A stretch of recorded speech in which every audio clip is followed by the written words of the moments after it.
وطندارای عزیز، سلامتی خداوند سرور سلامتی عیسی مسیح کت شما باشد. هر جایی که هستین خدا را شکر می کنیم برای تمامی مهربانی های از او، برای از این یک روز دیگه که او برای ما عطا کرده تا که ما به حضور مقدس او بیاییم. بله، و او را شکرگزاری بگوییم. خداوند شکرگزار باشیم به خاطر ازی که اوست که تمامی چیزهای خوب برای ما انسانها میته. در زبور 100 ما میخوانیم در مورد ازی که چطور باید ما خوش باشیم و شکرگزار خداوند باشیم. ای تمامی روی زمین خداوند را آواز شادمانی دهید، خداوند را با خوشی عبادت نمایید و به حضور او با ترنم بیایید. بدانید که خداوند یعنی یهوه خداست، یعنی تنها یک خداست، یهوه است. او ما را آفرید و ما متعلق به او هستیم. ما قوم برگزیده و رمه چراگاه او می باشیم. البته در زمانی که این زبور نوشته شده، زبور نویس روح خدا در مورد بنی اسرائیل صحبت میکرده، چون خداوند واره قوم برگزیده خود خوانده. در عیسی مسیح البته ما همه برگزیدگان خداوند میشیم، ما همه اسرائیلی میشیم. کلمه اسرائیل امروز مردم زیادتر ایره کلمه سیاسی میدانه. کلمه اسرائیل یشرائیل یعنی کسی که با خدا هم آغوش هم بغل و یا قشتی میگیره، یعنی کسی که طالب خداست. و همچنین یشیرائیل به معنای فرزند خدا معنا میده در کلام خدا. وقتی که ما ایرا میخوانیم کلمه یشیرا و کلمه ال به معنای خداست.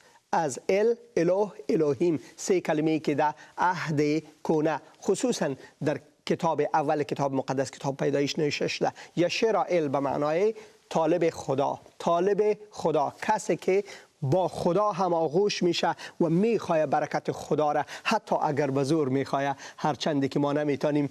وقتی که ما یک کودک میبینیم، بله طفل خود میبینیم که او بعض وقتا پای ما را محکم میگیره تا که خواست خود پوره نکنه، گریه میکنه و جنجال میکنه.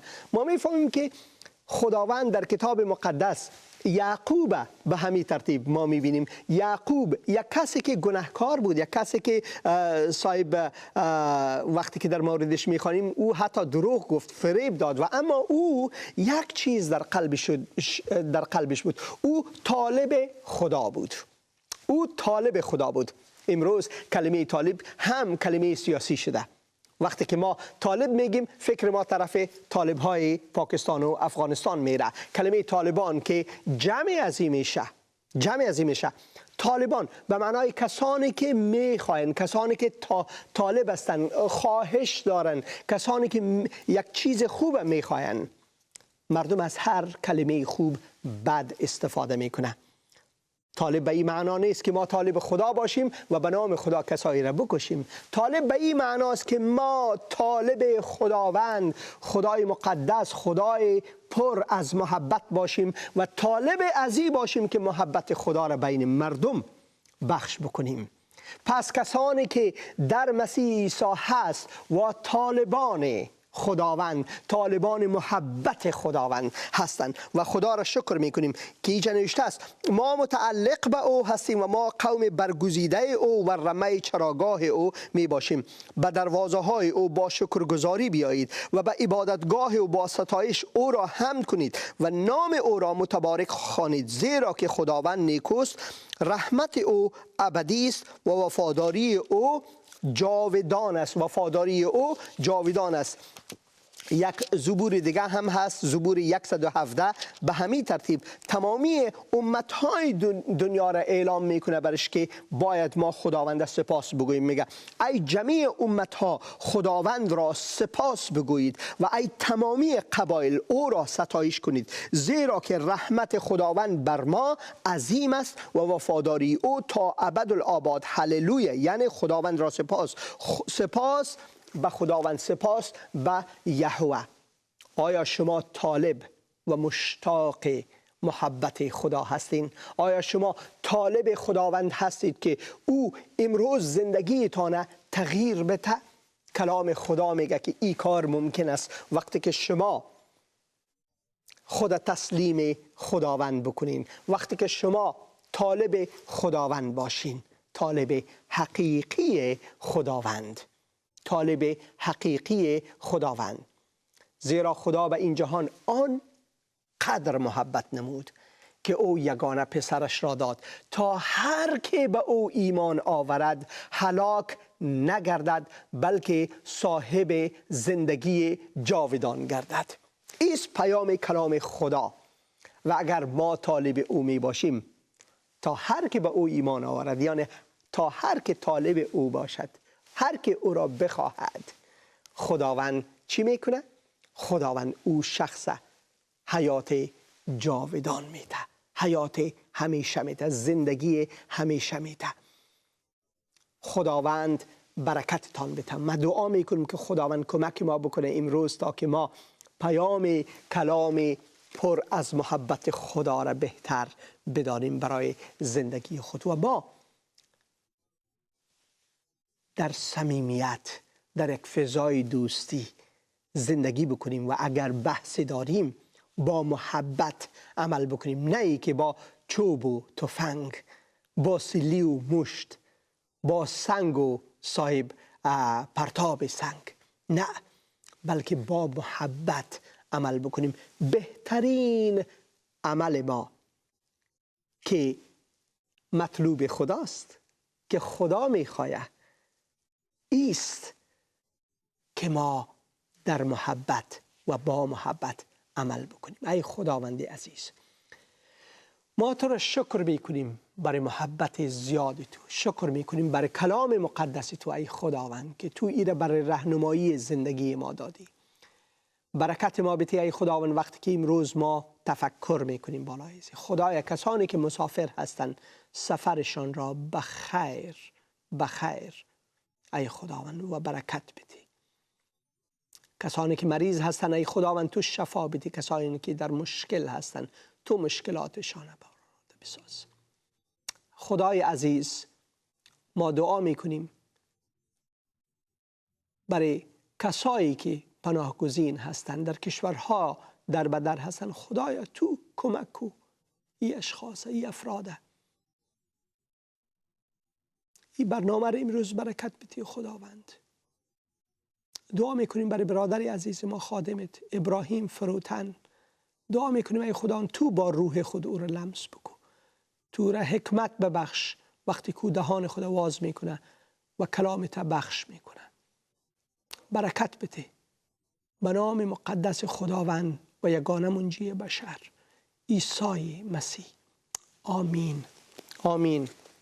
برنامه ما امروز موضوعش است ده هر چاده پاره خلاصون، یعنی نجات برای همه. Salvation for everyone. ده هر چاده پاره خلاصون.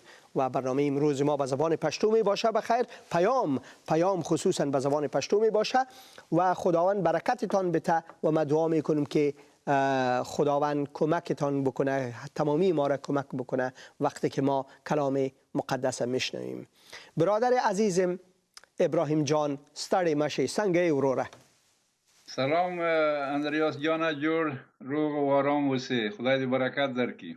ډیره مننه برادر عزیزم. بفرمایین خداوند در قلبتان چه گذاشته امروز کتی ما بخش بکنین، کتی وطندارای ما بخش بکنین.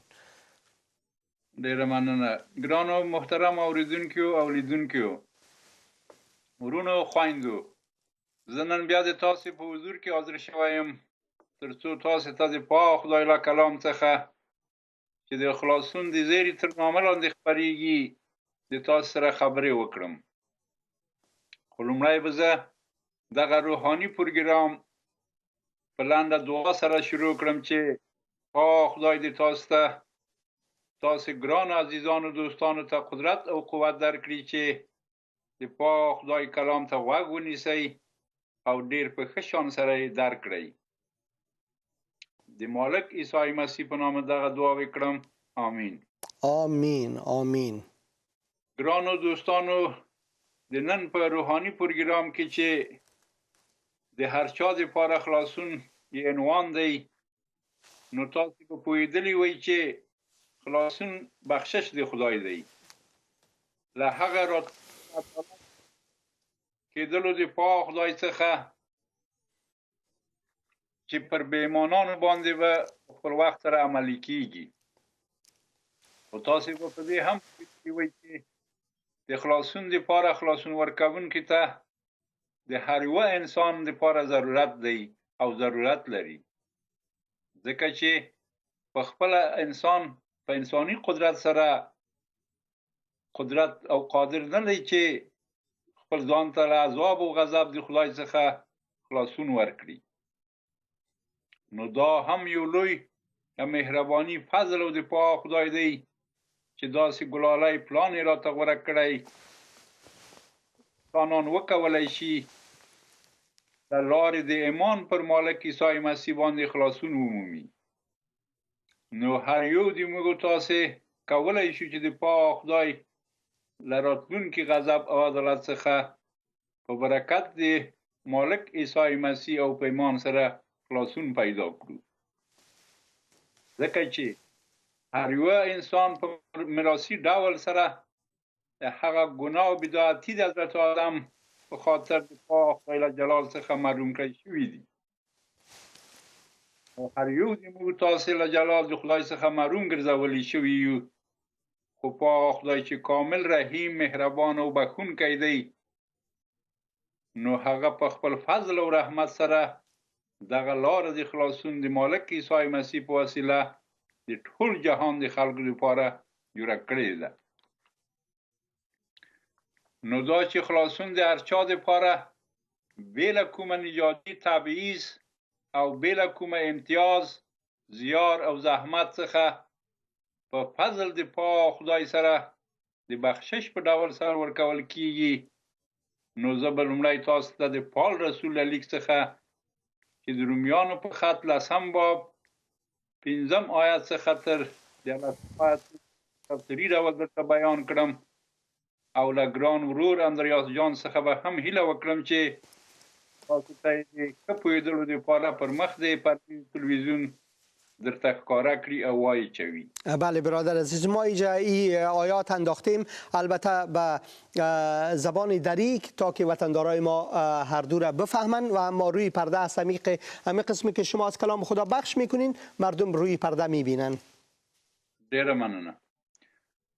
نو په کلام شریف کې ویل شوي دي چې د شرع د عدالت په باب کې حضرت موسی لیکلي و چې هر څوک چې د شریعت په مطابق داسې عمل وکوي، نو هغه به په دغه کارونو سره د دغه کارونو د سرته رسولو سره بیا ژوندون ومومي. آمین. خو کوم صداقت چې په ایمان راځي، آسمانی کتاب د پیغمبرانو په وسیله فرمایي.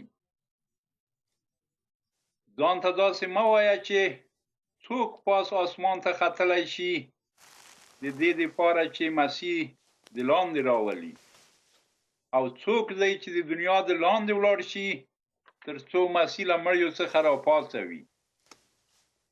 خو کلام د خدای وایي د ژوندون کلام د تا سره نږدې دی. دا کلام ستا په شنډو او ستا په زړه کې دی. بیا هم په تفصیل سره پال رسول راته فرمایي، او دا کلام هغه د ایمان راوړلو پیغام دی چې موږ یې درته خپروو او درته یې بیان کوو. ځکه که چیرې د تا خوله دا اقرار وشي چې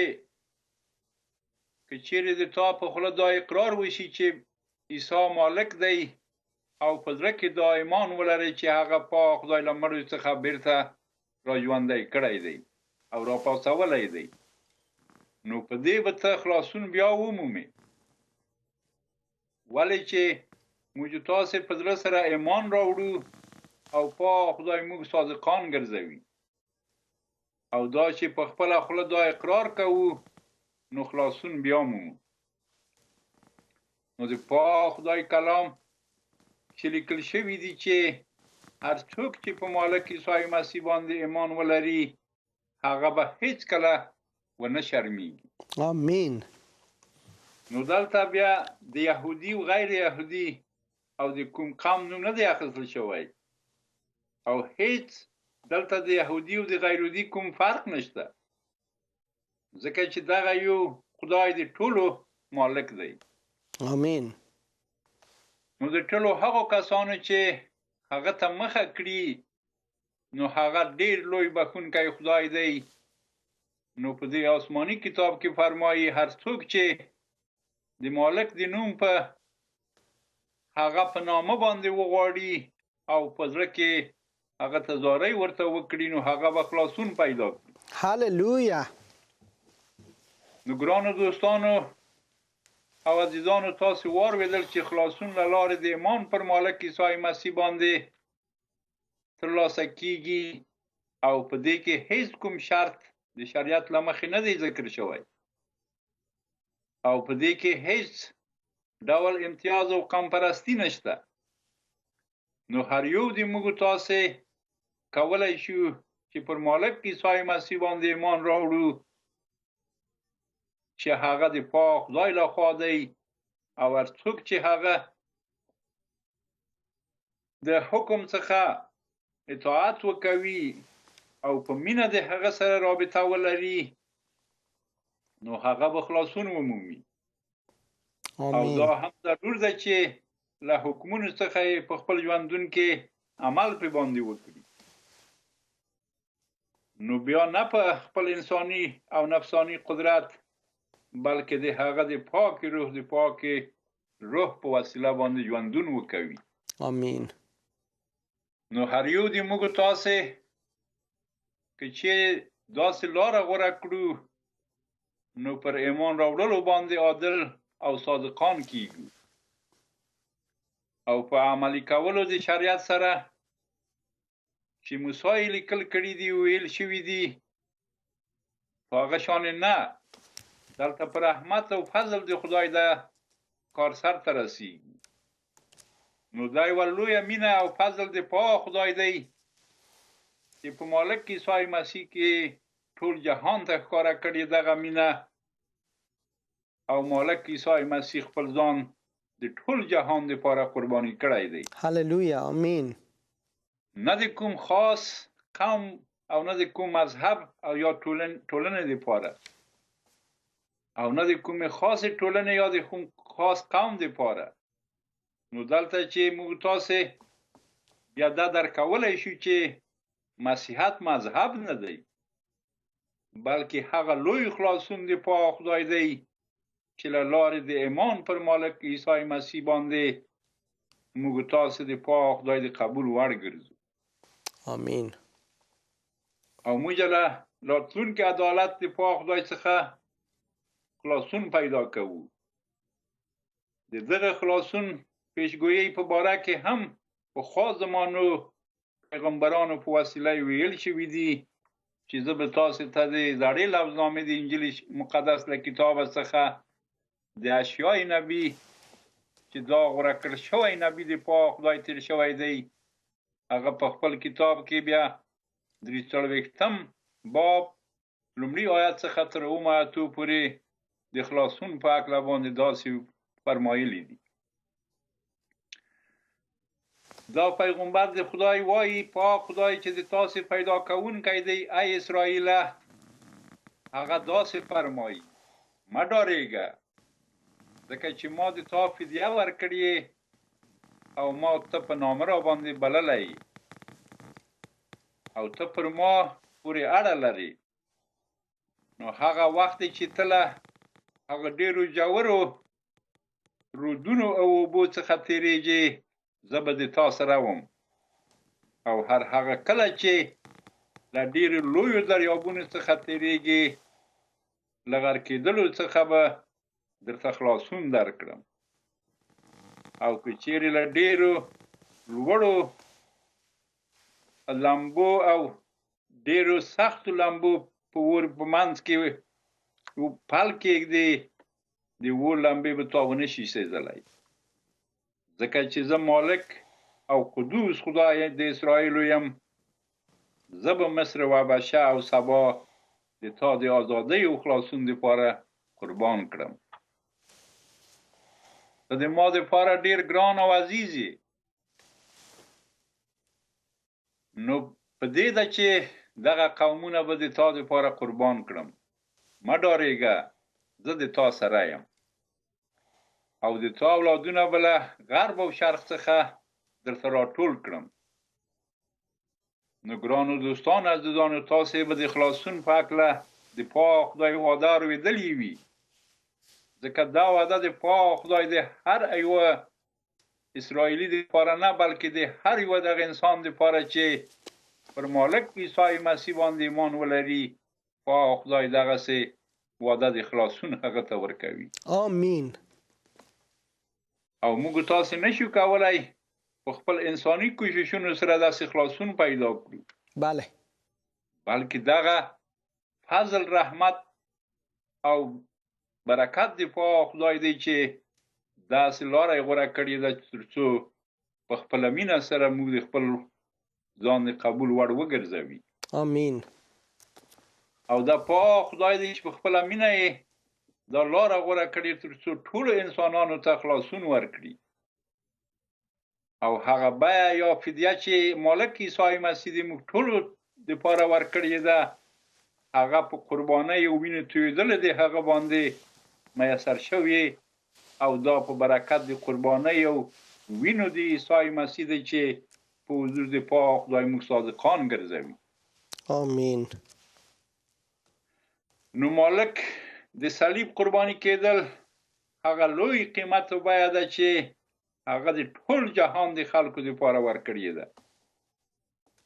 او د انجیل زیری هم هغه خوشحاله کوونکی خبر دی چې پاک خدای د پلان په مطابق سره په مالک عیسی مسیح کې د هر انسان دپاره سرته رسولی دی، او هر یو انسان کولی شي له لارې د ایمان پر مالک عیسی مسیح باندې خلاصون ومومي. هللویا. نور نو بیا هر څوک په دې قادر دی چې خلاصون قبول کړي او دا بخشش د پاک خدای څخه ترلاسه کړي. آمین. ځکه د هغه بیه، قیمت او عمل او سختۍ مالک زغملی دي، نه موږ تاسې. بله. نور نو هیڅوک نشي کولی په دې قادر شي چې داسې لویه مینه د انسانانو دپاره سرته ورسوي. بله. او بیا هیڅوک داسې فخر هم ونه کوي چې په انساني کوششونو سره یې خلاصون میندلی دی. ځکه د پاک خدای کامل عدالت د عیسی مسیح په وسیله پوره کړل شوی دی. ځکه خدای عادل دی، ګناهکار ته سزا ورکوي، خو دا لعنت او سزا مالک عیسی مسیح پر خپل ځان اخیستې ده. بله. او خلاصون هم له لارې د ایمان پر مالک عیسی مسیح باندې د هر چا دپاره تیار کړ شوی دی. بله. او دا اوس د هر چا دپاره بېله کومه بیې او قیمت سره هغه یې په خپل مینه سره ورکوي او په مینه سره میسر کېدلی شي. بله. ځکه چې هغه قیمت چې مالک عیسی مسیح ورکړی دی،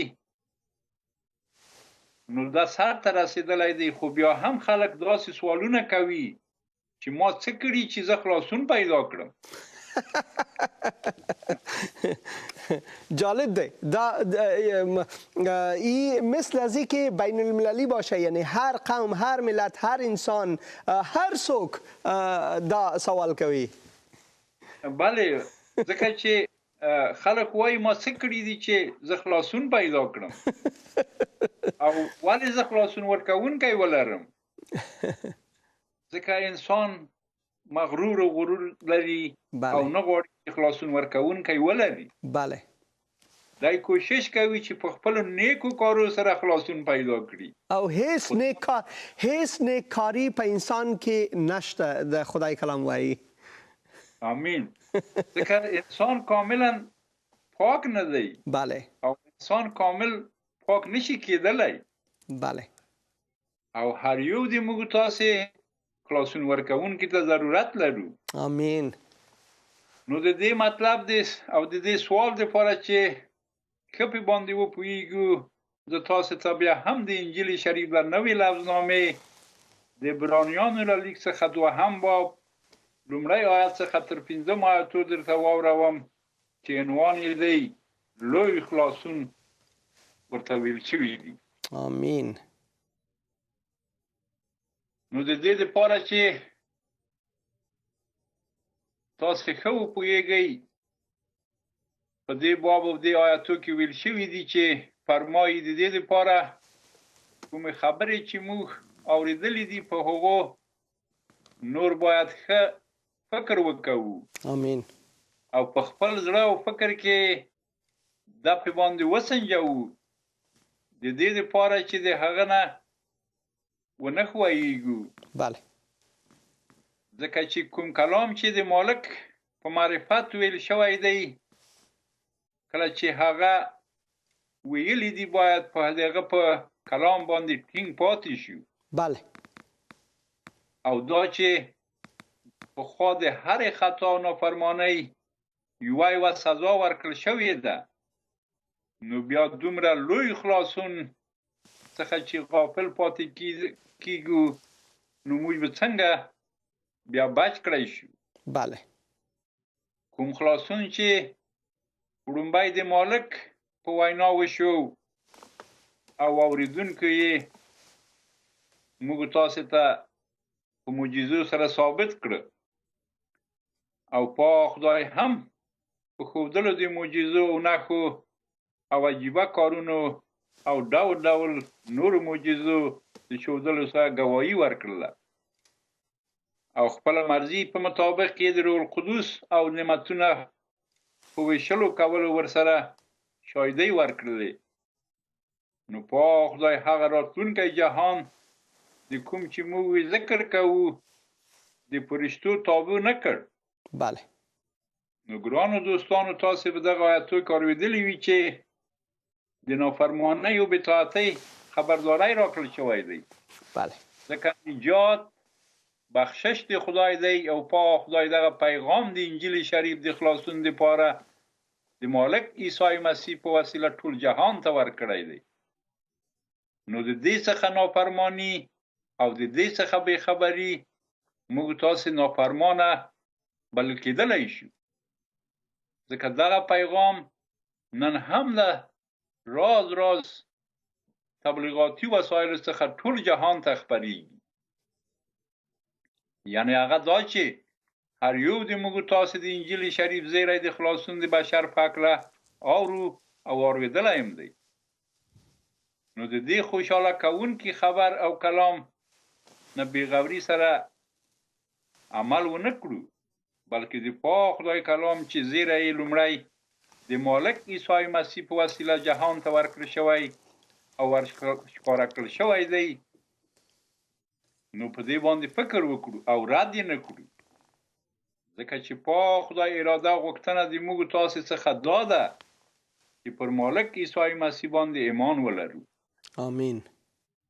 او هر یو انسان د مالک عیسی مسیح په پاک روح د خدای سره چې ورته ضرورت لري تر څو له لارې د ایمان د پاک خدای د قبول وړ وګرځي. نو خلاصون چې نعمتونه او برکتونه یې ډېر لوی دي، نو په دې سبب دی چې ورته لوی خلاصون نوم ورکړل شوی دی. ځکه چې پاک خدای په دې باندې پوهېدله چې انسانان له لارې د احکامو د شریعت په وسیله خلاصون نشي پیدا کولی، ځکه انسان په نفسانی او انساني ډول سره ډېر ضعیف دی. خدای خپل ځان ډېر قوي فکر کوي. نو پاک خدای چې مینه دی، نو په خپله مینه یې او په خپل فضل یې په خاطر دغه لاره د خلاصون د مالک عیسی مسیح په قربانۍ سره د ټول جهان خلکو دپاره جوړه کړې او سر ته رسولې ده. نو زما غوښتنه او خواهش له تاسې ګرانو عزیزانو وطنوالو پښتنو څخه دا دی چې د خلاصون زیري ته ډېر په زړه سره فکر وکړئ. بله. او دا لوی نعمت او برکت د خدای رد نه کړئ او د رد ور نه کړئ بلکې ایمان ولرئ چې هر یو د موږ تاسې خلاصون او خلاصون ورکوونکي ته ضرورت لرو. هللویا. ځکه ضرورت په دې خاطر چې موږ په انساني او نفساني قدرت سره قادر په سرته رسولو د احکام د شریعت نه یو. بله. بل دا چې هر یو د موږ تاسې د مالک څخه د مالک د پاک روح په وسیله ژوند کولای شو. بله. تر څو د مالک د پاک روح په کومک سره وکولای شو دغه انساني او دنیایي ژوندون په نیکۍ او برکتو سره د تل دپاره تیر کړو. آمین. نو تاسو خو واورېدل چې وروسته له مالک عیسی مسیح څخه د هغه رسولانو او شاګردانو هم په دې دنیا کې د مالک د حکم په مطابق د دغه لوی خلاصون زیری گواهی ورکړي دي چې زه به نن بیا یوازې د پطرس رسول د لومړي لیک اول باب 10 آیت څخه تر 13 آیتو پورې دغه رسول د خدای خبرې درته ولولم چې هغه د دغه لوی خلاصون په هکله داسې گواهی ورکړي دي. د دې خلاصون په باره کې هغه نبیانو ډېر لټون او تحقیق وکړ او د هغه فضل په باب کې چې په تاسې کېدونکی و ډېرې پیشګویۍ ورکړي دي خو د مسیح روح په هغوی کې وه او دا گواهۍ ورکولې چې مسیح به تکلیفونه وزغمي او بیا به جلال ومومي. نو بیا نبیانو د دې معلوماتو کولو کوششونه وکړل چې د روح دا اشاره به په څه وخت او په کومه زمانه کې پوره کیږي. بله. هغوی ته دا ښکاره کړی شوه چې هغوی دا خدمت د خپل ځان دپاره نه و بلکې ستاسې دپاره و او نبیانو د هغو خبر بیان هم ورکړه چې تاسې هم د پیغمبرانو په وسیله په زیري کې اورېدلی دی پاک خدای له اسمانه خپل روح القدس راواستاوه او په راستولو د دغو سره یې دا پیغام ټولو ته واورولو. نو دا داسې خبرې دي چې ملایکې هم پر ځان پوهېدلو باندې خواهشمندې دي. به به به به به. نو ګرانو دوستانو تاسو واورېدل چې دا نه یوازې موږ تاسې انسانان بلکې ملایکې او فرشتې هم د دغه خلاصون د اورېدلو هیلهمندې دي. بله. نو باید چې موږ تاسې دغه خلاصون ته چې د پاک خدای په رحمت و برکت سره او فضل سره راکول کیږي بې تفاوته فکر ونه کړو.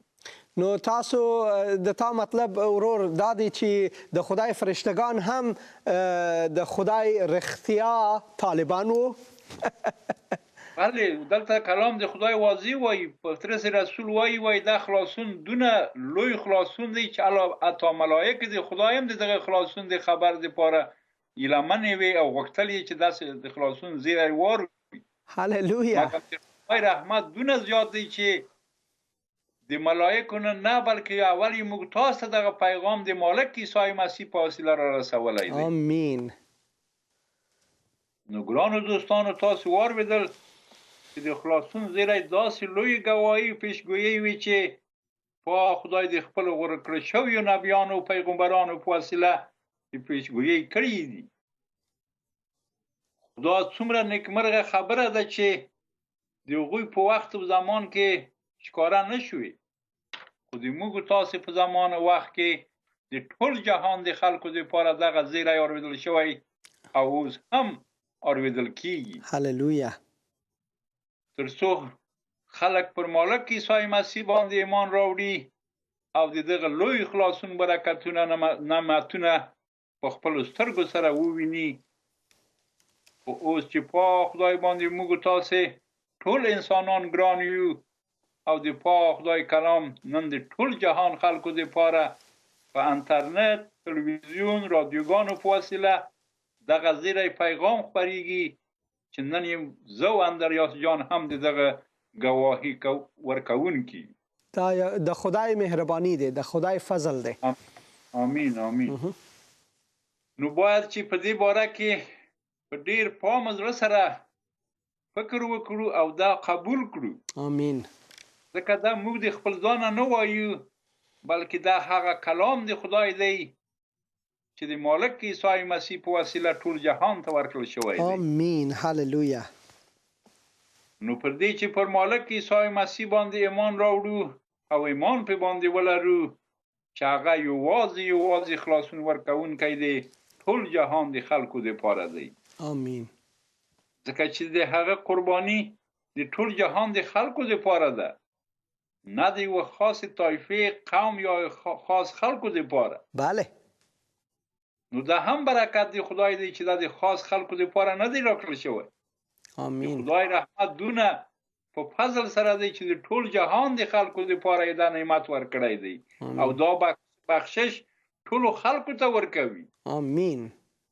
دلته د خدای لویی موږ تاسو ته معلومیږي چې دای څونه بخښونکی، مهربان او فاضل خدای دی. هللویا هللویا. نو د هغه ویش په خپل رحمت د ټول جهان د خلکو لپاره دی.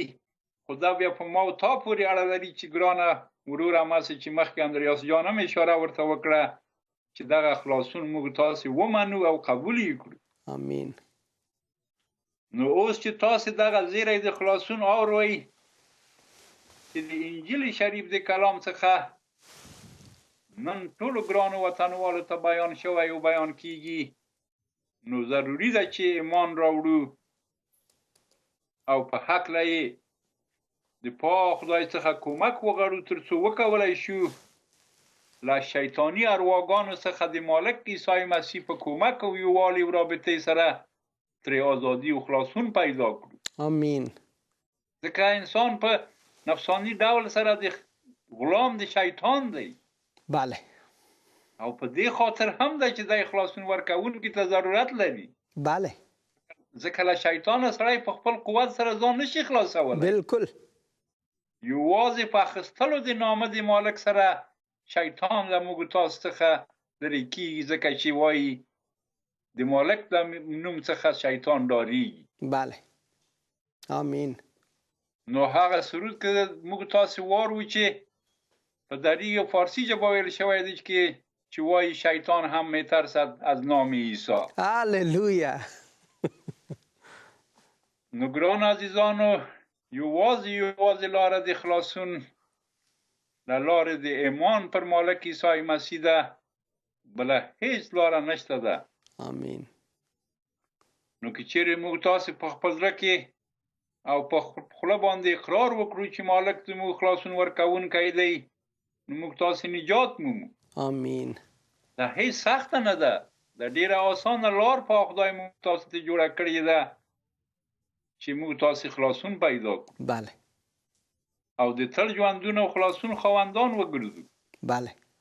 خو زه به بیا هم تاسو ته د تاسو د دعاو په خاطر او د ټولو د جهان د خلکو د دعاو په خاطر د زبور شریف له کتابه د 11 باب هغه دعاوې د خلاصون درته واروم چې دا ویونکی د خدای داسې فرمایي: ای خدایا، تر کومه وخته پورې دې زه ویر کړی یم، او ای پاکه خدایا، تر کومه وخته پورې به خپل مبارک مخ له ما څخه پټوي. تر کومه وخته پورې به د ما فکرونه ما ځوروي او زړه د ما هر ورځ له غمه څخه ډک واوسیږي. تر کومه وخته پورې د ما دښمنان پر ما باندې لوړوالی ولري. بله. چې دلته مطلب له ناپاکو ارواګانو څخه دی. بله. او ما دغه شیطان خپل غلام وساتي. تر کومه وخته پورې؟ بله. ای پاکه خدایا، پر ما رحم وکړه او د ما دعاګانې د قبول وړ وګرځوه. آمین. د ما سترګې رڼا کړه چې د مړینې خوب کې ډوب پاتې نشم. آمین. ما سترګې را رڼا کړه چې د مړینې خوب کې ډوب پاتې نشم. بله. چې خدای ناخواسته د ما دښمن شیطان ونه وایي چې پر هغه مې کامیاب شولم او کامیابی مې پیدا کړله. آمین. او د ما دښمنان د ما په نابودۍ او پریښانۍ باندې خوشحالي ونه کوي او د ما د بدبختۍ په خاطر خوشحاله نشي. بله. نو ای پاکه خدایه، زه به د تا په فضل او رحمت باندې توکل وکړم. آمین. او د ما زړه به د تا په خلاصون کې خوشحاله ووسیږي. آمین. او د پاک خدای د پاره به د خوشحالۍ سرودونه وجغوم، ځکه چې پاک خدای د ما سره دونه فضل رحمت او نیکی کړی. هللویا. نو ګرانه دوسته، تا واورېدل چې چیرې موږ تاسو د پاک خدای په فضل او رحمت سره توکل وکړو، نو د هغه خلاصون زیری چې اوس ته ګران عزیز آروې او تر اوسه دې نه دی اورېدلی او تر اوسه دې تا ګران عزیز پر مالک عیسی مسیح باندې ایمان نه دی راوړی، نو پاک خدای دې وکړي چې په اورېدلو د دغه روحاني پروګرام سره د خپل ځان سره ښه فکر وکړي او ښه پرې وپوهېږي او دغه د خلاصون زیري باندې ایمان ولري. آمین. آمین. برادر فروتن، با اجازه تان یک تلفن میگیریم، شاید شما ایشان بشناسین. میشه کدلای شگران اوروره. بفرمایین بشنویم. نیما جان مانده نباشین وطندار عزیز ما، روی خط هستین، بفرمایین. هلو بفرمایین، روی خط هستین. ابراهیم جان، شما لطف کرده همی آواز تلویزیونتان کمی پخشتر بکنین تا که درست بشنویم صدایتانه. بله چشم. الو. بله بفرمایین، ابراهیم جان میشنون. سلام ابراهیم جان، من نیما هستم. حالت چطوره؟ از ایران تماس میگیرم. صدات شنیدم، گفتم خوب هستی برادر جان؟ دور آرام باشی. حسین جان برادر اطمینان بده. یکی از برادرای مسیحی است که با افغانا همراه ما در هندوستان یک جایی بود برای سلام. خدا را شکر. آوازتان مستقیما میشنون، بفرمایید تا چون تکلم کنین. شما برای من خیلی زحمت کشیدین، برنامه‌تون رو میدیدم من از ایران. خب خدا را شکر. ابراهیم جان شنیدین؟ این ما نیستیم که این کارا را میکنیم، بلکه مسیح است که در ما این کارا را میکنه. خداوند برکت بده برادر. ما میخواستیم که خداوند تو را به فرزند خود بسازه. خودت هم فرزند خدا هستی. تو را بسیار به خاطر ایمانت شکر میکنیم. از خداوند برکت‌های نصیب تو باشه. من خواستم شما رو صداتون رو بشنوم، سلام خدمتتون عرض کرده باشم. دلم خیلی برایتون تنگ شده دیگه. برنامه‌تون رو دیدم، گفتم بهتون زنگ بزنم حالتون رو بپرسم. از لطف تشکر برادر وفادار هستی. با مسیح وفادار باش. خداوند برکت نصیبت کنه. انشالله. خدا به شما توفیق بده. شماره‌تون همون شماره سابق هست آقای فروتن؟ نه، شماره جدید من تبدیل شده. من از برادر اندریاس جان خواهش میکنم نمبر ما را برای شما بده. 510-3417.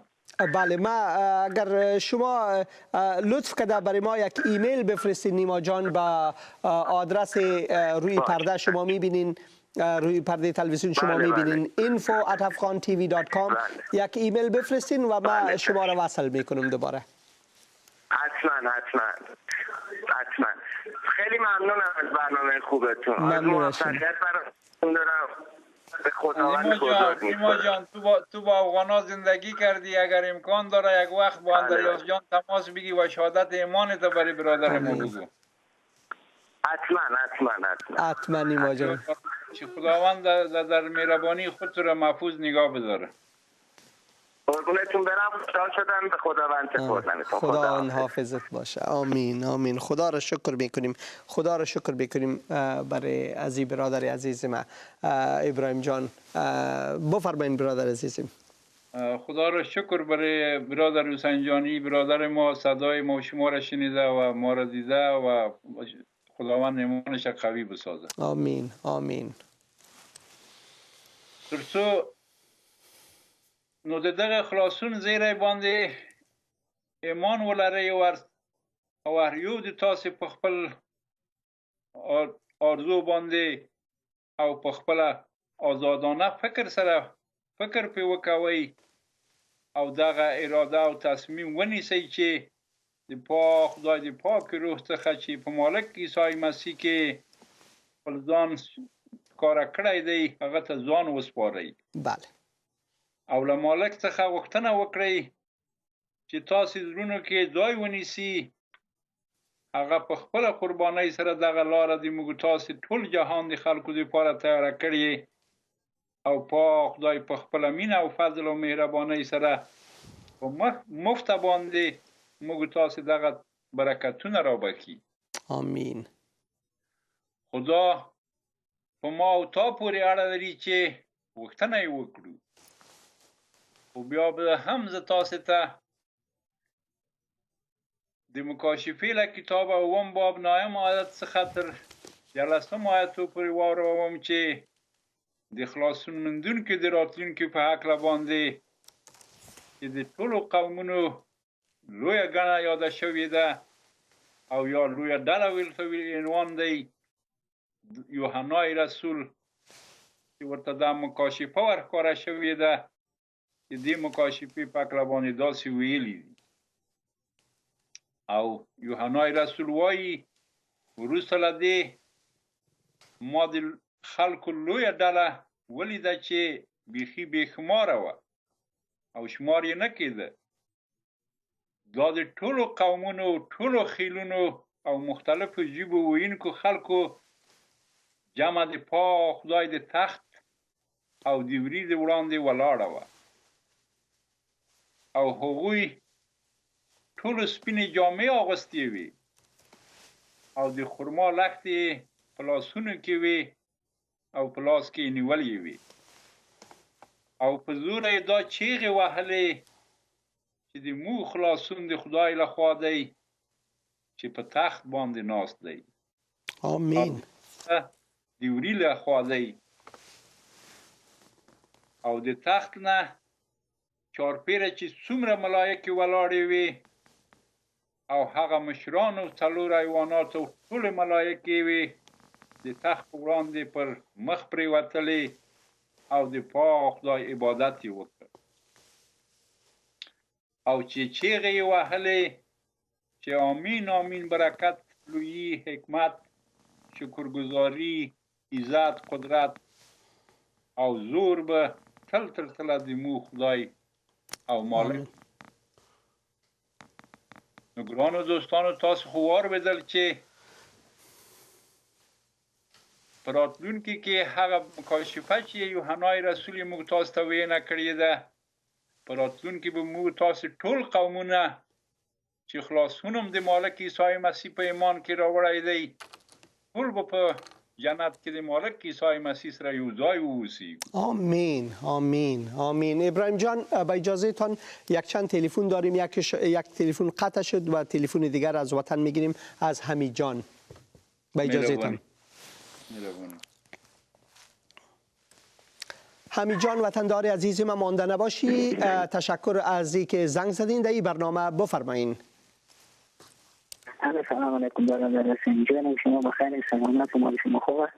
بسیار بسیار تشکر حمید جان. خداوند شما را برکت بده. وطندار عزیزم بفرمایین.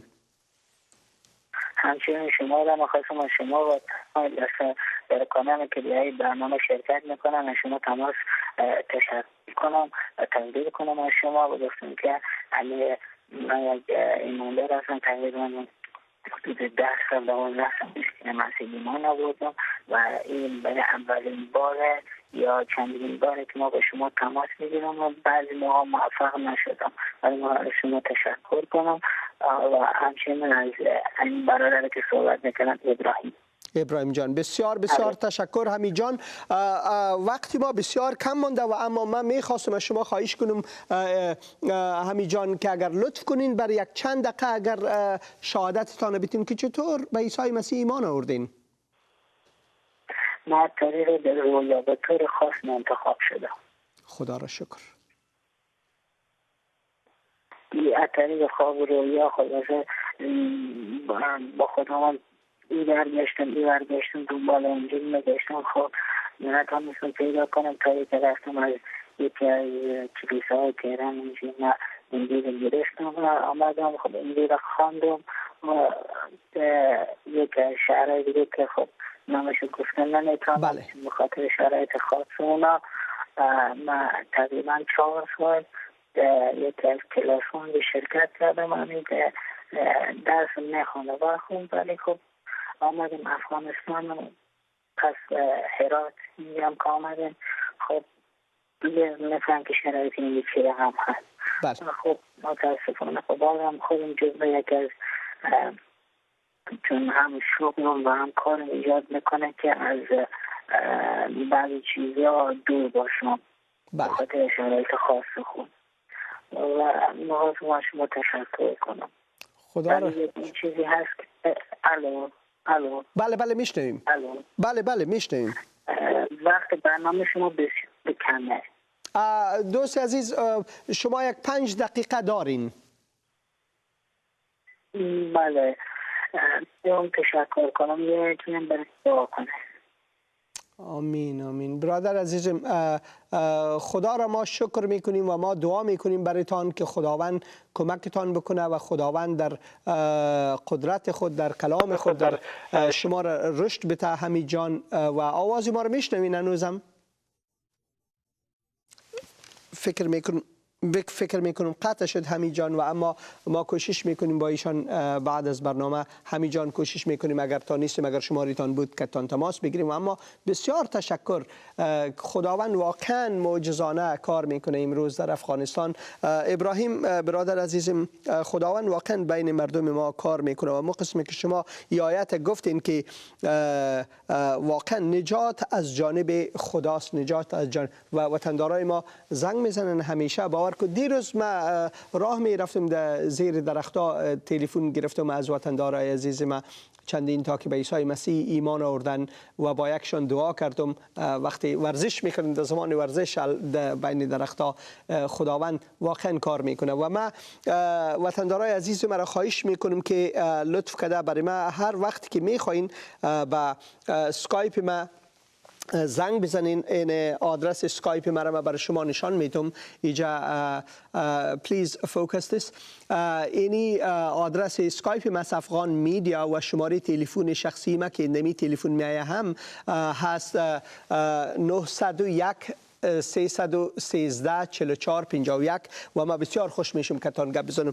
ابراهیم جان وطندار عزیز ما فقط 3-4 دقیقه دیگه ما مانده لطف کنین. دیرکه نو مکاشفه شي تاسو وارویدله دا د ټولو قومونو د خلاصون مندونکو په خاطر ویل شوی ده چې د هغوی برخلیک په جنت کې د مالک عیسی مسیح سره او د ټولو سره په یو ځای په یو تخت مالک په مخ کې دی. آمین. نو یوحنای رسول دا پیشگویی د مالک عیسی مسیح په وسیله کړي ترڅو موږ تاسو د خپل راتلونکي څخه با خبره کړي. آمین. او هر یو ایماندار خپل راتلونکي څخه با خبره واوسیږي. آمین. دا هم بیا په ایمان پورې اړه لري چې موږ دغه مکاشفه د یوحنای رسول باندې او په ویلو یې ایمان ولرو. آمین. او همداسې چې خلاصون له لارې د ایمان پر مالک عیسی مسیح باندې د ټول جهان خلکو دپاره په خدای د لاره جوړه کړې ده ورکوي.